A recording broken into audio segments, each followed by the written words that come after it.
Hello everyone, स्वागत है आप सभी का रोजगार ग्राम में।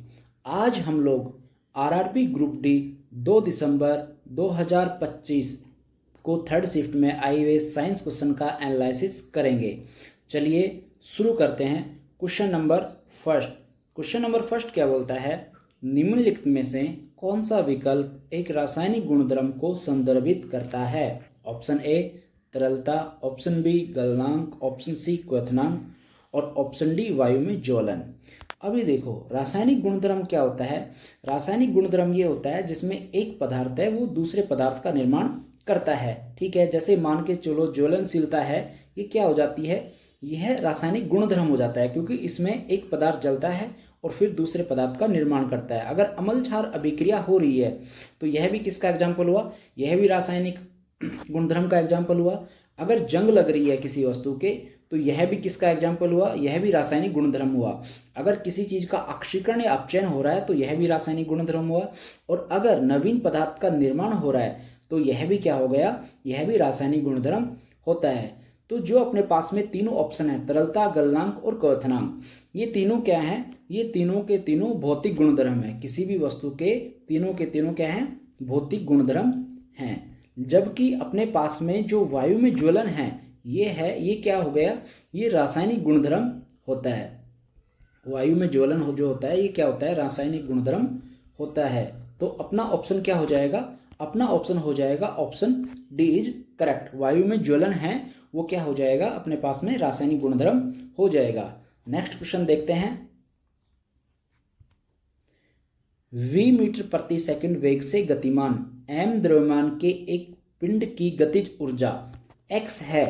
यदि पिंड का वेग 4v मीटर प्रति सेकंड में परिवर्तित हो जाए तो गतिज ऊर्जा का मान क्या होगा? Option A 4x joule, option B 2x joule, option C 8x joule और ऑप्शन डी 16x जूल। ठीक है, अभी देखो अपने पास में क्या बोल रखा है, गतिज ऊर्जा क्या है इसकी, x है। अगर गतिज ऊर्जा x है, अपने को पता है कि जो गतिज ऊर्जा का फॉर्मूला होता है वो होता है हाफ एम वी स्क्वायर। यहाँ पे m क्या है, ये है वस्तु का द्रव्यमान है, और v क्या है, यह वस्तु का वेग है। तो अपने पास में जब गतिज ऊर्जा x है तो उस टाइम में अपने पास में द्रव्यमान कितना है, अपने पास में द्रव्यमान है m, और अपने पास में जो वेग है, वेलोसिटी है, वो कितना है, v है। तो ये v हुआ equal to half M V, ये अपने पास में x की वैल्यू आ गई। अभी ये क्या बोल रहा है, यदि पिंड का वेग 4v मीटर प्रति सेकंड में परिवर्तित हो जाए तो गतिज ऊर्जा का मान कितना होगा। ठीक है, तो जो ये v है ये 4v में कन्वर्ट हो गया। ठीक है, ये किस में कन्वर्ट हो गया, 4v में। तो गतिज ऊर्जा क्या होगी, x2 क्या होगी, हाफ द्रव्यमान अपना उतना का उतना है, और जो वेग है वो कितना हो गया 4v और इसका स्क्वायर। जब हम इसको सोल्व करेंगे, ठीक है, तो ये कितना होगा, half into M into 16v square. ठीक है, ये हो गया। तो अभी देखो, मैं इस 16 को क्या ले लूँगा, मैं बाहर ले लूँगा, मैं बाहर लूँगा तो ये क्या हो जाएगा, ये half M V square common बच जाएगा। ठीक है, अब जो हाफ एम वी स्क्वायर है इसकी वैल्यू क्या है, यहाँ पे ये देखो, यहाँ पे क्या है, x है, तो अपना मान क्या हो जाएगा 16x जूल। ये क्या अपनी गतिज ऊर्जा आ जाएगी। जब वेग 4v होगा तो इसकी जो गतिज ऊर्जा हो कितनी हो जाएगी, 16 जूल हो जाएगी। तो ऑप्शन डी अपना करेक्ट हो जाएगा। नेक्स्ट देखते हैं, अयस्कों को भर्जन की प्रक्रिया द्वारा उनके संबंधित ऑक्साइड में परिवर्तित किया जाता है। किन किन को किया जाता है, ए कार्बोनेट, बी सल्फाइड, सी क्लोराइड और ऑप्शन डी सल्फाइड। ठीक है, तो अपने पास में क्या है, अपने पास में दो चीज होती हैं, एक होता है भर्जन, ठीक है, एक होता है भर्जन और एक होता है निष्पादन। ठीक है, ये चीज होती है। तो जो भर्जन होता है वो किस में होता है, वह ऑक्सीजन के साथ में होता है, मतलब ऑक्सीजन उसमें बहुत ज़्यादा मात्रा में होती है, जिससे क्या होता है, जो सल्फाइड अपने अयस्क हैं, ठीक है, जो सल्फाइड हैं ये उनके ऑक्साइड में कन्वर्ट हो जाते हैं। दूसरा क्या है, कि निष्पादन होता है, यह किस में होता है, यह ऑक्सीजन की अनुपस्थिति में या फिर बहुत कम ही ऑक्सीजन में होता है, ठीक है। और इसमें क्या होता है, इसमें जो कार्बोनेट एस्क हैं, ठीक है, ये उनके ऑक्साइड में कन्वर्ट होते हैं। तो अपने पास में ऑप्शन क्या आ जाएगा, option B is correct, sulphide. Next देखते हैं, यदि पृथ्वी और चंद्रमा के बीच की दूरी स्थिर रखते हुए चंद्रमा का द्रव्यमान दोगुना कर दिया जाए तो पृथ्वी और चंद्रमा के बीच गुरुत्वाकर्षण बल क्या होगा। तो अभी देखो, सबसे पहले अपन ये देखते हैं कि अगर पृथ्वी और चंद्रमा है उनके बीच में लगने वाला गुरुत्वाकर्षण बल कितना होता है, F=g(m1m2)/d। जी क्या है, यहाँ पे गुरुत्वाकर्षण सार्वत्रिक नियतांक है, ठीक है। m1 क्या है, यह पृथ्वी का द्रव्यमान है, ठीक। और m2 क्या है, यह चंद्रमा का द्रव्यमान है। और जो d है, ये इनके बीच की दूरी है। अब ये क्या बोल रहा है क्वेश्चन, कि अगर चंद्रमा का द्रव्यमान को दुगना कर दिया जाए तो कितना होगा जी। जो पृथ्वी का द्रव्यमान है वो सेम रहेगा, चंद्रमा का द्रव्यमान क्या हो जाएगा, दुगना हो जाएगा, अपॉन में d। जब दो को मैं बाहर निकालूंगा तो क्या आएगा मेरे पास में, g(m1m2)/d, ठीक है। तो क्या हो जाएगा, अगर चंद्रमा का द्रव्यमान में दुगना कर दूंगा तो जो इनके बीच में लगने वाला गुरुत्वाकर्षण बल है ये भी क्या हो जाएगा, दुगना हो जाएगा। ऑप्शन ए जो है वो अपना करेक्ट हो जाएगा। नेक्स्ट देखते हैं, गति मोमेंट के संबंध में निम्नलिखित में से कौन सा कथन गलत है, ठीक है। तो ऑप्शन ए क्या आता है कि जीवधारी आंतरिक या आणविक गति दर्शाते हैं तब भी जब बाह्य गति दिखाई नहीं देती है। तो ये ऑप्शन अपना ठीक है कि जो जीवधारी होते हैं उनके अंदर आंतरिक गति होती रहती है, जैसे मान चलो श्वसन लेते हैं, जो ब्लड का फ्लो है वो होता रहता है, तो जो आंतरिक गति है ये होती रहती है। गति जीवधारियों की एक विशेषता है, यह भी ऑप्शन सही है, ठीक है। ऑप्शन सी क्या बोल रहे हैं, पादपों में वृद्धि संबंधी गति जैसे प्रकाश की ओर झुकना गति का एक रूप है, यह भी ऑप्शन सही है। आणविक गति केवल प्राणियों में पाई जाती है, पादपों में नहीं, तो यह ऑप्शन जो है ये अपना गलत हो जाएगा, क्योंकि जो पादप होते हैं, ठीक है, जो पादप होते हैं इनमें भी जो आणविक गति है यह पाई जाती है, ठीक। तो ऑप्शन जो डी है ये अपना हो जाएगा, क्योंकि यह कथन गलत है। नेक्स्ट को सवाल देखते हैं, निम्नलिखित सभी वाहन 50 किलोमीटर प्रति आवर के वेग से गतिमान हैं, सभी वाहनों को एक ही स्थान पर रोकना है, किस वाहन को रुकने के लिए ब्रेक में अधिक बल लगाना होगा। ऑप्शन ए क्या बोल रहा है, स्कूटर, ऑप्शन बी क्या बोल रहा है, कार, ऑप्शन सी बस, और ऑप्शन डी साइकिल, ठीक है। तो अभी ये देखो, अपने पास में एक चीज होती है जिसका नाम होता है संवेग, ठीक, संवेग या फिर मोमेंटम, ठीक। तो ये क्या होता है, m इंटू वी। m यहाँ पे क्या है, वस्तु का द्रव्यमान, और v क्या है यहाँ पे, वस्तु का वेग, ठीक है। अब देखो यहाँ पे जो सभी वस्तु हैं उनका द्रव्यमान डिफरेंट डिफरेंट है और वेग है ये समान है। तो जिस वस्तु का, इनमें से चारों में से जिस भी वस्तु का द्रव्यमान ज़्यादा होगा, ठीक है, तो उसका जो संवेग है वो ज़्यादा होगा। तो यहाँ पे सबसे ज़्यादा द्रव्यमान किस चीज़ का है, सबसे ज़्यादा द्रव्यमान है बस का, ठीक। अगर सबसे ज़्यादा द्रव्यमान बस का है तो इसको रोकने के लिए जो फोर्स लगेगा F कितना होगा, डेल्टा P अपॉन में T। तो जो मोमेंटम है वो सबसे ज़्यादा किसका है, बस का है, तो फोर्स किसके लिए लगेगा, वो सबसे ज़्यादा बस के लिए लगेगा। तो ऑप्शन सी अपना करेक्ट हो जाएगा। नेक्स्ट क्वेश्चन देखते हैं, निम्नलिखित में से कौन सा खाद्य श्रृंखला के प्रत्येक चरण से निर्मित होता है। ऑप्शन ए ओजोन परत, ऑप्शन बी पॉसी स्तर, ऑप्शन सी समताप मंडल स्तर, ऑप्शन डी क्षोभ मंडल स्तर। देखो ओजोन स्तर हो गया, समताप मंडल स्तर हो गया और क्षोभ मंडल स्तर हो गया, ठीक है। तो यह क्या है, ये अपने एनवायरनमेंट की परतें हैं, ठीक। अभी देखो समताप मंडल और क्षोभ मंडल एनवायरनमेंट की परतें हैं, और जो ओजोन परत है यह किसमें, क्षोभ मंडल और समताप मंडल में पाई जाती है। जो ओजोन परत है उसका लगभग 10% हिस्सा क्षोभ मंडल में और 90% हिस्सा समताप मंडल में पाया जाता है।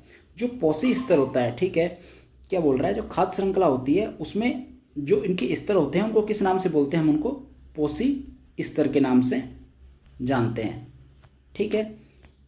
देखो ये प्राथमिक, ये उत्पादक हो गया, ठीक है, तो ये एक स्तर हो गया। फिर जो प्राथमिक उपभोक्ता हैं ये एक स्तर हो गया।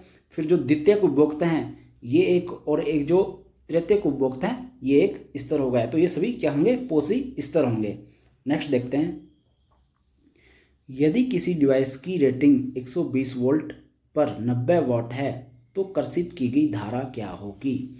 देखो अपने पास में एक फॉर्मूला होता है, फॉर्मूला क्या होता है, P = VI, ठीक, जहाँ पे P क्या है, ये पावर है, V क्या है, ये वोल्टेज है, और I क्या है, ये करंट है। अपने को पावर कितनी दे रखी है, 90, ठीक, वोल्टेज अपने को कितना दे रखा है, 120, I अपने को फाइंड आउट करना है, ठीक है।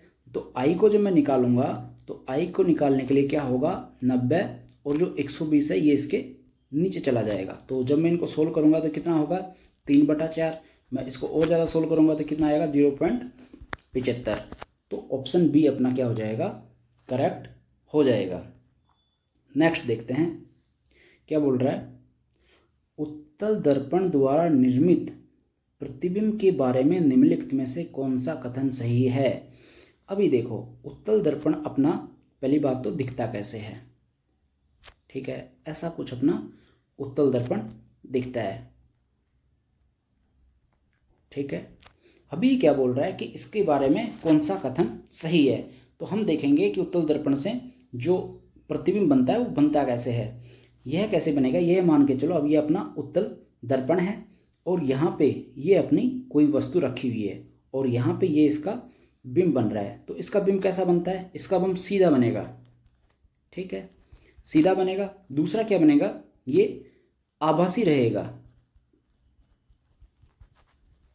ठीक है।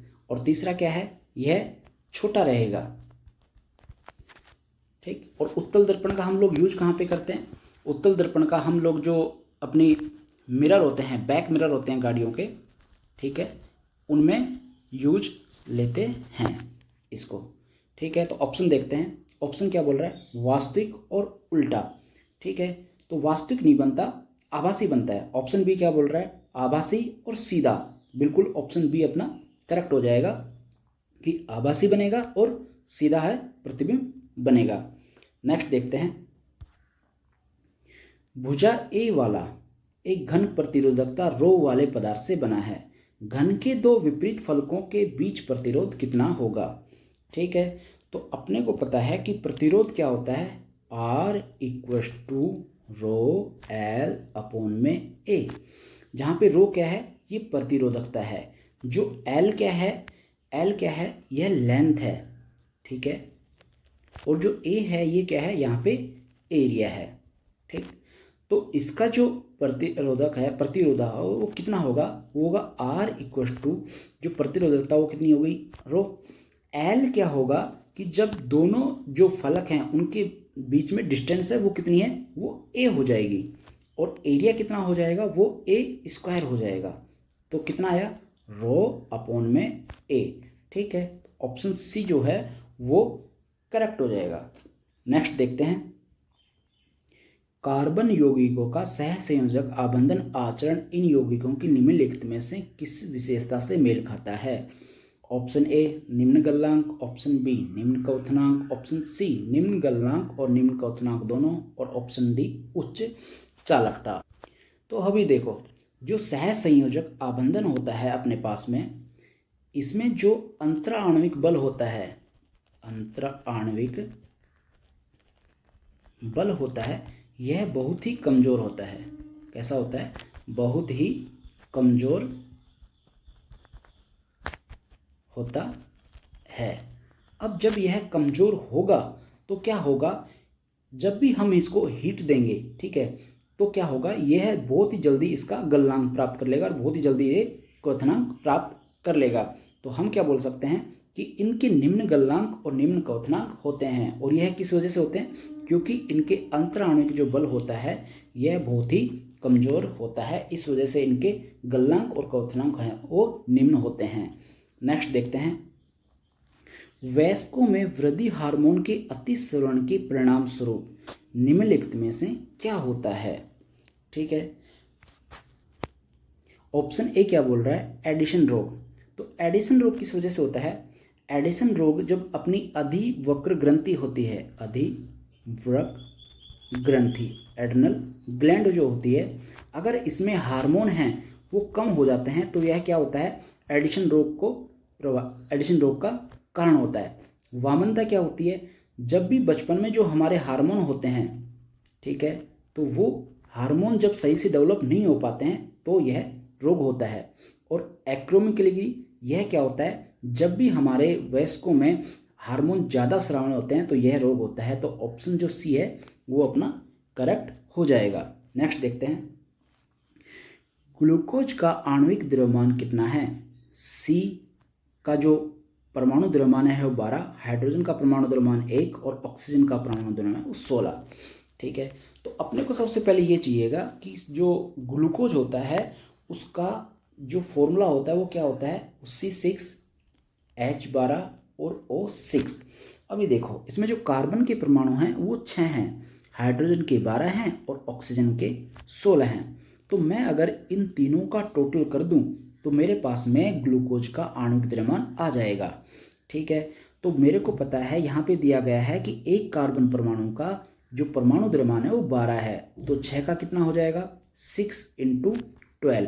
ठीक है, ये कितना हो गया, 72। मेरे पास में यहाँ पे जो हाइड्रोजन है ये 12 अणु हैं। ठीक है, 12 अणु हैं और एक अणु का जो अणु है उसका जो परमाणु है उसका जो द्रव्यमान है वो कितना है, वो 1 है। तो 1 = 12। ठीक है, जो ऑक्सीजन है उसके मेरे पास में कितने परमाणु हैं, 6 हैं और एक परमाणु का द्रव्यमान कितना है, वो है मेरे पास में 16। ठीक है, तो मैं इसको गुणा करूंगा तो कितना हो जाएगा, 96।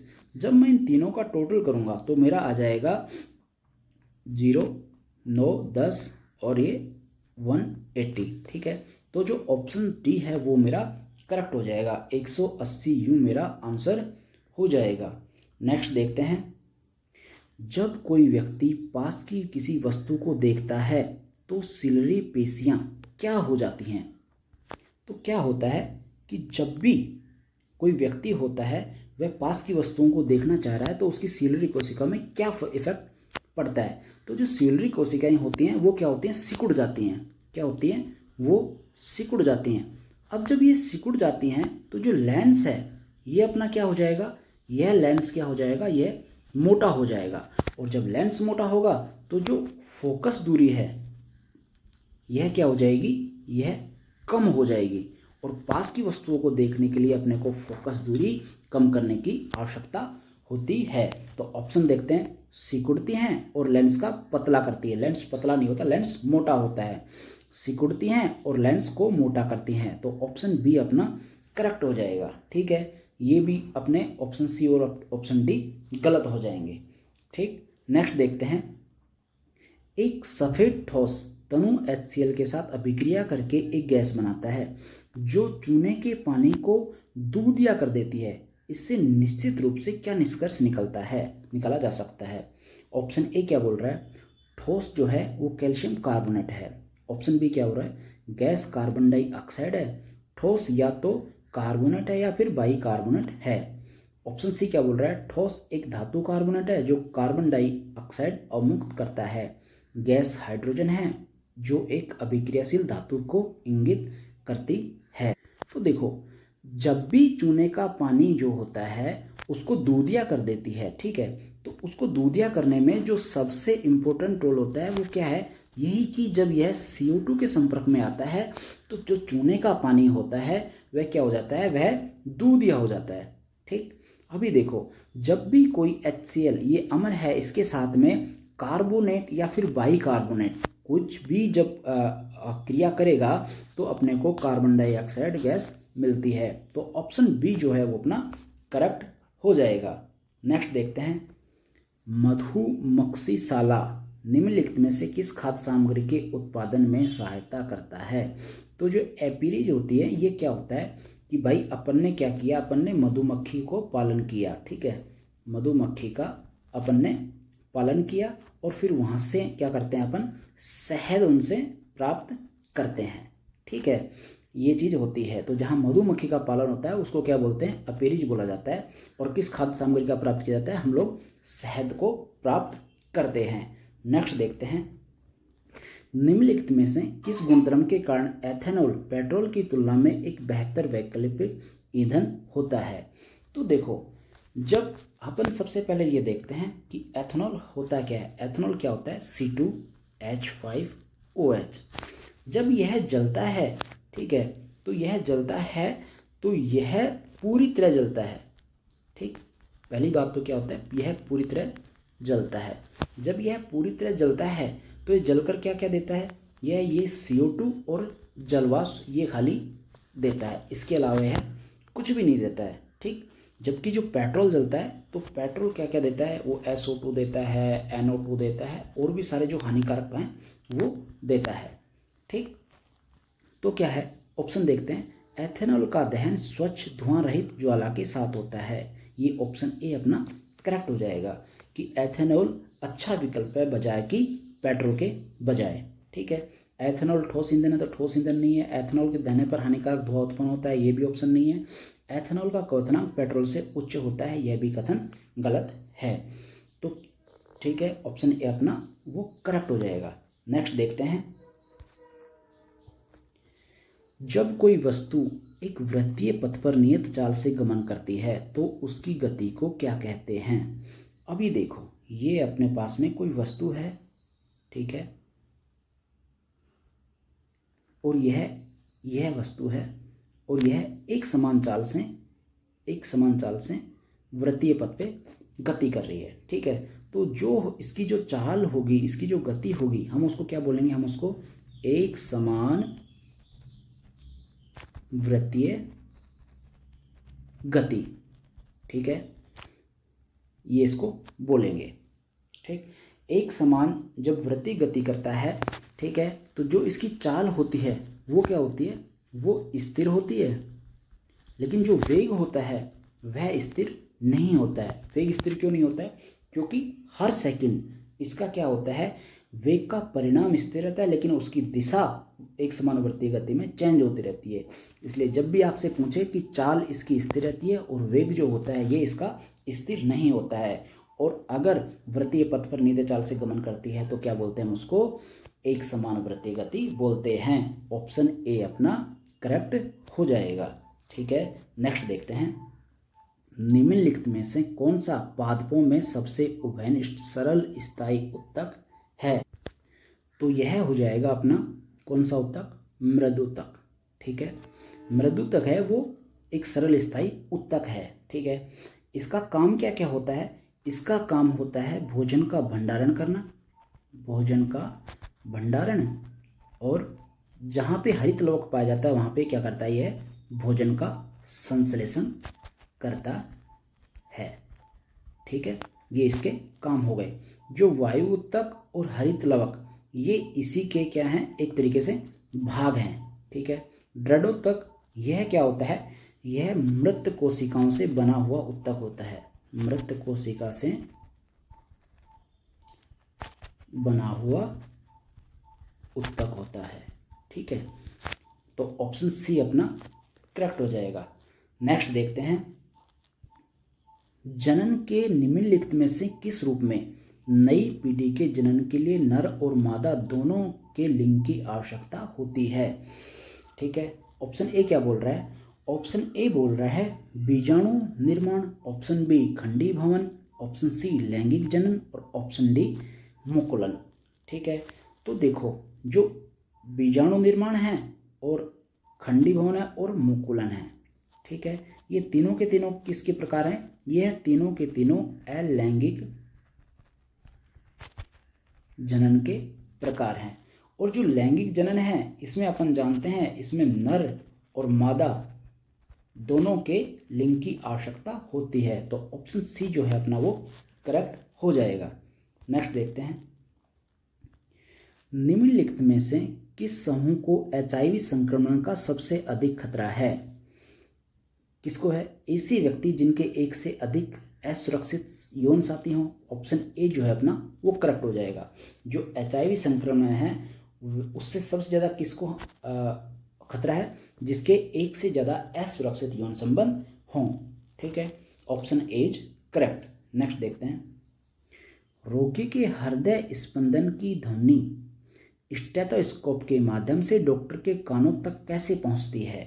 ठीक है, तो यह जो रोगी के हृदय की ध्वनि होती है यह कैसे पहुंचती है, यह पहुंचती है परावर्तन के माध्यम से। ठीक है, बार बार जो ध्वनि का जो परावर्तन होता है वह परावर्तन होता है और यह रोगी के हृदय से और कहाँ तक पहुंचती है, यह डॉक्टर के जो कान होते हैं उन तक यह ध्वनि पहुंचती है। ऑप्शन ए क्या बोल रहा है, ध्वनि बिना किसी परावर्तन के सीधे स्टेथोस्कोप से गुजरती है। नहीं, ऐसा नहीं होता। ध्वनि छाती से वायु के माध्यम से डॉक्टर के कानों तक पहुंचती है, ऐसा भी नहीं होता। स्टेथोस्कोप में ध्वनि के बहुपरावर्तन द्वारा रोगी के हृदय स्पंदन की ध्वनि डॉक्टर के कानों तक पहुंचती है। तो ये अपना ऑप्शन जो सी है यह करेक्ट हो जाएगा कि जब भी बहुपरावर्तन होगा तो रोगी के हृदय से और डॉक्टर के कान तक जो रोगी के हृदय की ध्वनि है वो पहुंचती है। नेक्स्ट देखते हैं, बेकिंग सोडा का रासायनिक सूत्र क्या है। ठीक है, तो पहले ये देखो ऑप्शन ए क्या बोल रहा है, Na2CO3। Na2CO3 अपना क्या है, यह है धावन सोडा। क्या है, धावन सोडा। NaCl क्या है, अपना नमक, रसोई में पाया जाने वाला नमक। जो NaOH है यह क्या है, यह कास्टिक सोडा है। क्या है, कास्टिक सोडा। और NaHCO3 क्या है, यह अपना हो जाएगा बेकिंग सोडा। ठीक, ऑप्शन डी इज करेक्ट। और बेकिंग सोडा को जब मैं गर्म करता हूं तो यह किस में कन्वर्ट हो जाता है, यह धावन सोडा में कन्वर्ट हो जाता है। नेक्स्ट देखते हैं, निम्नलिखित में से कौन सा टिंडल प्रभाव नहीं दिखाएगा। Option A mud, option B copper sulphate विलयन, ऑप्शन सी पायस और ऑप्शन डी दुग्ध। सबसे पहले ये देखेंगे हम कि टिंडल प्रभाव है क्या। ठीक है, टिंडल प्रभाव क्या है, तो देखो जब भी जो छोटे छोटे कण हैं, ठीक है, यह रोशनी को क्या कर देते हैं, प्रकीर्णन कर देते हैं। उसका क्या कर देते हैं, प्रकीर्णन कर देते हैं। तो इस प्रभाव को हम क्या बोलते हैं, इस प्रभाव को हम बोलते हैं टिंडल प्रभाव। ठीक है, तो जब भी कोलाइडी कण होते हैं उनसे जो प्रकाश, जो सूरज की रोशनी होती है वो टकराती है और क्या हो जाता है, उसका प्रकीर्णन हो जाता है। ठीक है, लेकिन जो कॉपर सल्फेट होता है, जो कॉपर सल्फेट होता है, इसके जो अणु होते हैं वो बहुत छोटे होते हैं, बहुत छोटे होते हैं। जब बहुत छोटे होते हैं तो जो प्रकाश की किरण है, ठीक, प्रकाश की किरण है, यह इनका प्रकाश की किरण को यह प्रकीर्णन नहीं कर पाते हैं। अगर प्रकीर्णन नहीं कर पाएंगे तो हमको टिंडल प्रभाव दिखाई नहीं देगा। तो ऑप्शन जो बी है वो अपना करेक्ट हो जाएगा। जबकि मंड हो गया, ये स्टार्च हो गया, ठीक है, पायस और दुग्ध हो गया, ये सब के सब टिंडल प्रभाव को दिखाते हैं। चलिए नेक्स्ट देखते हैं, अपखंडन अलैंगिक प्रजनन के संबंध में कौन सा कथन गलत है। अपने को कथन गलत बताना है कि अलैंगिक जनन के लिए कौन सा कथन गलत है। ठीक, विभाजन से पहले परिपक्वता शामिल है, तो यह ऑप्शन एकदम सही है, यह गलत नहीं है। आनुवांशिक रूप से समान संतति उत्पन्न करता है, यह भी ऑप्शन सही है। ठीक है, बीजाणु निर्माण एक प्रकार की अपखंडन अभिक्रिया है, तो यह क्या है, यह इसके बारे में गलत बात है, यह बात सही नहीं है। बहुकोशिकीय जीवों में पाया जाता है, यह बात भी सही है। तो अपना जो आंसर हो जाएगा वो हो जाएगा ऑप्शन सी, अपना करेक्ट आंसर हो जाएगा कि अलैंगिक जो जनन होता है अपखंडन, उसके बारे में कि बीजाणु निर्माण की एक प्रकार की अपखंडन प्रक्रिया है, यह अपना आंसर गलत है। ठीक है, यह कथन अपना गलत है, तो ऑप्शन सी इज करेक्ट। आज का सेशन हम लोग यहीं पे समाप्त करते हैं, मिलते हैं नेक्स्ट सेक्शन में आपसे।